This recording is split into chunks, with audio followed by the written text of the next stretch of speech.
Gemma Clarke works as an administrator in the Skills and Employability Service of KCC. This is her second year.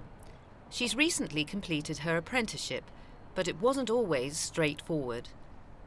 Let's look at the journey so far. She was quite a quiet girl, not a lot of confidence, I wouldn't say. That came later. She's a lovely girl, grew up, never caused us any problems at all. Went through a very short spell as a teenager of being a bit difficult, but that's normal, we know that. But obviously it was our first experience of teenage years as parents. I completed my GCSEs a year early, so I finished them by year 10 and was doing my A-levels and some more GCSEs in year 11. My favourite subjects at school were probably art, dance, maths and science.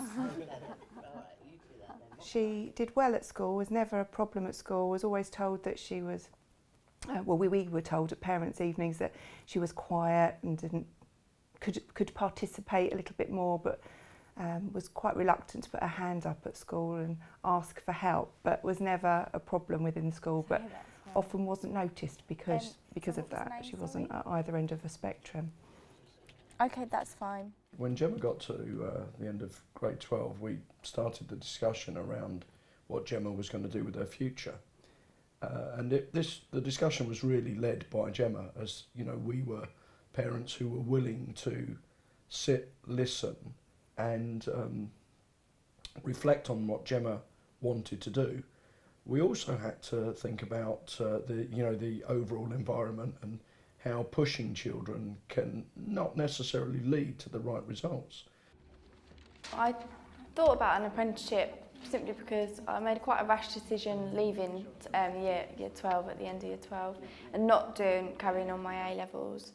University was never a choice for me. I didn't feel happy doing it, didn't feel like I would achieve anything from it. So apprenticeship for me is really good. You know, you're working, but you're learning whilst you're doing it. I really enjoyed it, and you know, university, whether it's financial, whether it's it's just not for me.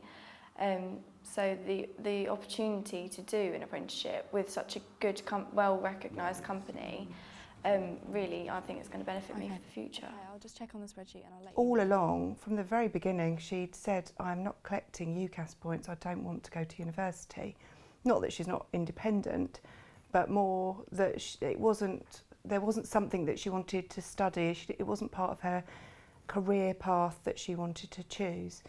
And actually, I think that made me think, actually, we don't have to go along with the crowd. We don't have to do what everybody expects, and let her find her way and support her through that. My parents have always known I'm a very practical person, so university was never kind of an option for me. They did want me to complete my A-levels, but after not getting the best grades, saw that actually it wasn't for me. So were so supportive of me getting a job with training or even getting a job at all. But now they've seen me go through the process and they're really happy with it. And that is it. They can fill in the rest.